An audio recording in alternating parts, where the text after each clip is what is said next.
This is Ndtv.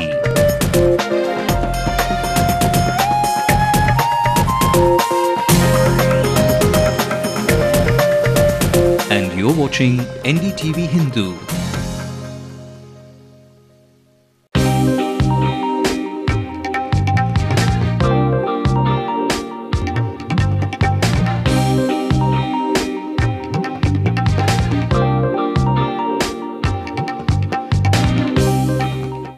Well, it's quite a feat finding a sweet retreat with cold treats to beat the heat and other chocolatey goodies to eat. Well, the good news is, I think I may have found it.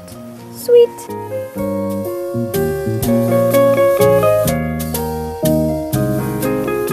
Sandy's Chocolate Laboratory.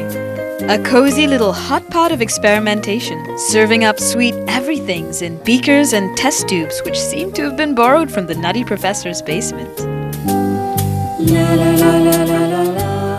Sandy's Chocolate Laboratory is what we do with chocolate in terms of our experimentation and basic stuff like that. It came out as a 10-seater restaurant, a place for me to showcase some of my experiments and people coming to pay me to come sample my experiments, and that's pretty much how it started.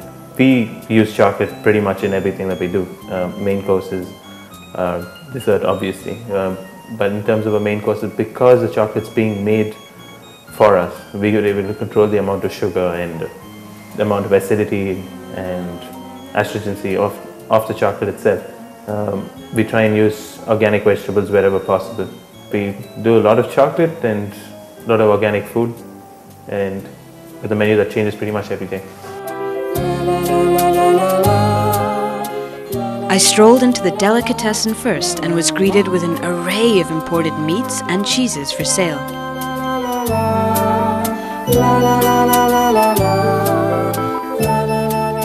But I hadn't the time to window shop. I had more pressing matters to attend to, namely my appetite.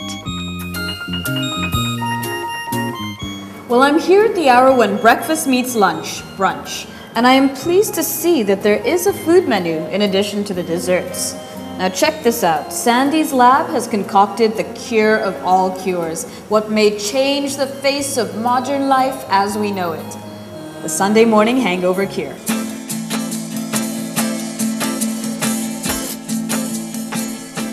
And what could that possibly entail? Let me tell you.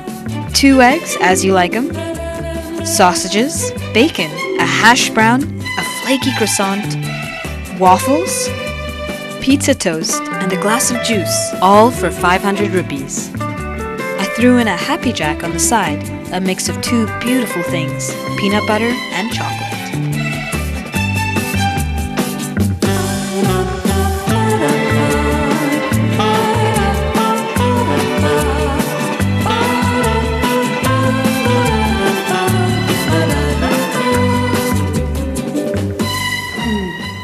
My omelette is fluffy, my croissant is flaky. Now, I love that they've used real potatoes for the hash browns, not those dirty, preserved hash browns that you get at certain unnamed fast food joints. And this has made my week, not just my day, my week. Maple syrup. A Canadian delicacy. You do not know how much I've missed this. Tastes like home, and he's actually glazed my bacon with a Swedish sort of maple syrup. Thank you, Sandy.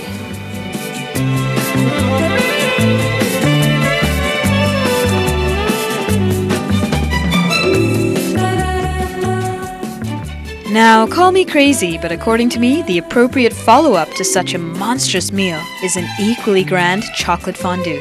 The chocolate temptation, dark chocolate with a splash of Cointreau or orange liquor.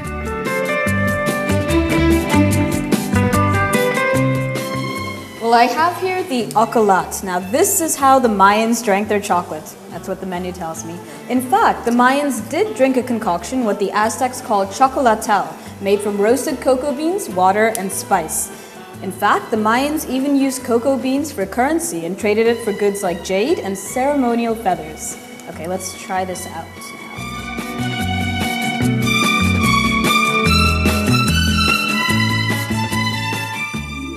I get like an aftertaste of chili pepper, very light. It's not overpowering. And hey, look what I can do. Eat the cup. Brilliant. In fact, Ekchua, the Mayan god of cocoa, is honored in a festival each April, which includes sacrificing a cocoa-colored dog. Eep. But on to jollier things like this fondue. A pool of dark chocolate that I was dying to dive into. Velvety and rich, sultry as a Chennai summer.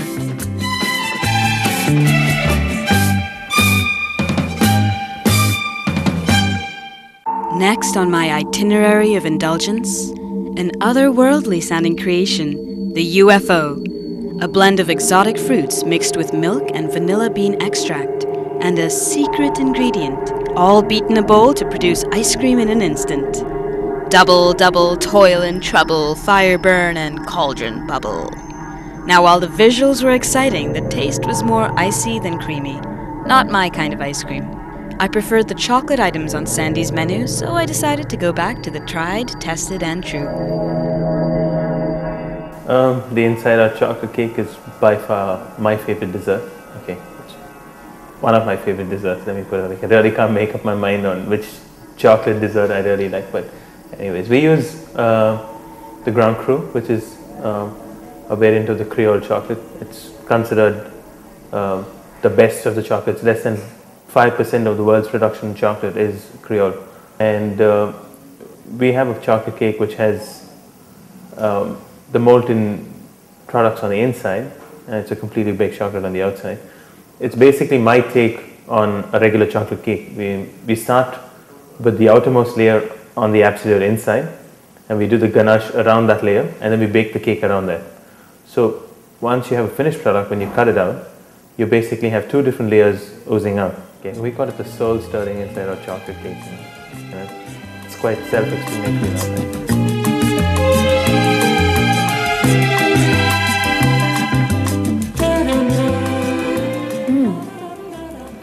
I can get a distinct flavor of vanilla. Now Sandy tells me that he actually makes his own vanilla bean extract, which he uses in place of vanilla essence. Now, why is vanilla essence itself so expensive? Well, the vanilla pod itself is quite a demanding little thing. It has to be pollinated by hand on the morning of the one day the flower is open. Poof, talk about diva treatment. While the portions of some of the drink desserts are small for how much they cost, the taste and innovative combinations of ingredient more than makes up for that. An average dessert will cost you around 250 rupees. As much as I enjoyed Sandy's desserts, the disadvantage of the place is the space constraints. A larger seating capacity would be ideal, but another location is opening up shortly in Nungambakam. Well, Sandy's has an extensive selection for such a little place. I only wish it was bigger. But with a generous dash of experimentation and rather unique combinations of ingredients, Sandy's has left its mark on my palate.